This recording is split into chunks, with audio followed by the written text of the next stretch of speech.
right now. Off the top at noon, 2 deadly hit and runs leaving 2 families mourning on this Christmas Eve. This one actually blocked the Palmetto Expressway for several hours this morning. After one person died, the other rushed to the hospital. And right now, the driver is still out there. Local 10 News reporter Erica Rako is live at Kendall Regional Medical Center, where that surviving victim is right now. Erica? Amy, we have so much new information, a lot of late-breaking details in this horrible, horrible crash on Christmas Eve. One of the victims' family with us right here at the hospital spoke to them moments ago. What we have is one person who died, one person who was airlifted here to Kendall Regional Hospital. According to that person's family, take a look at the picture. They say that person who's critical is 40-year-old Oscar Rodriguez. They say he would have been getting off of work, where he is an employee at a Christian radio station. When this crash happened, he would have been heading home. According to Florida Highway Patrol troopers, they say he was driving a white Mercedes SUV and ran out of gas, was on the side of the Palmetto Expressway when someone in a red pickup truck stopped to help. These family members here are now worried that that person troopers say was just a good Samaritan, maybe one of his very best friends.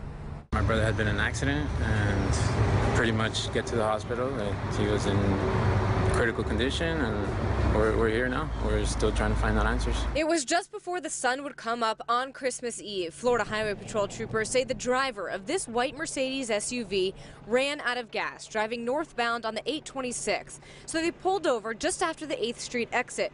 Someone driving this red pickup truck, just getting onto the 826, found it in their heart to stop and try to help.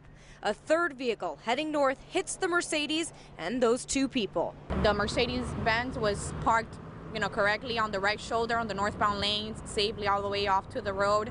And I don't know for what reason that car, collided with that vehicle. That driver choosing not to stop and help, leaving someone to die and another critically injured. Another deadly hit and run in Miami.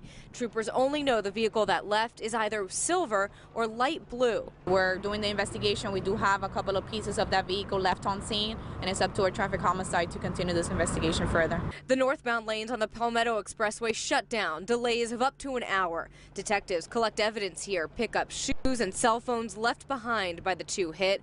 They're working on a better description of who hit and left them, who was in each vehicle, and they are begging for you to be safe on the roads over the holidays. We have had just this morning, 2 fatals already, and we're trying to avoid this. The worst part of my job is going to somebody's house and knocking on that door, especially today, tomorrow, and during the, the end of the year, giving them those news.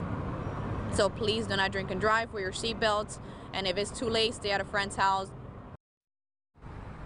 And so again, these family and friends of this one victim, possibly 2, are at the hospital right now. They're right next to me, still trying to connect the dots, as are we. What they do know for sure is that 40-year-old Oscar Rodriguez, that's his brother you heard from in our story, that he is here in the hospital. He is in stable condition. He knows who they are, but not really able to talk. They've been trying to call his friend, who they believe may have been driving that red pickup truck, and he's not answering the phone. Right now, we are working to get more information about the vehicle that hit these 2 people and just kept driving. Again, all troopers are able to tell us at this point is that it was silver or light blue, trying to figure out the make and model, if it's a car or an SUV. As soon as we get that information, we will bring it to you so that if you spot it, you can call troopers. We're live in Kendall this afternoon. Erica Rako, Local 10 News.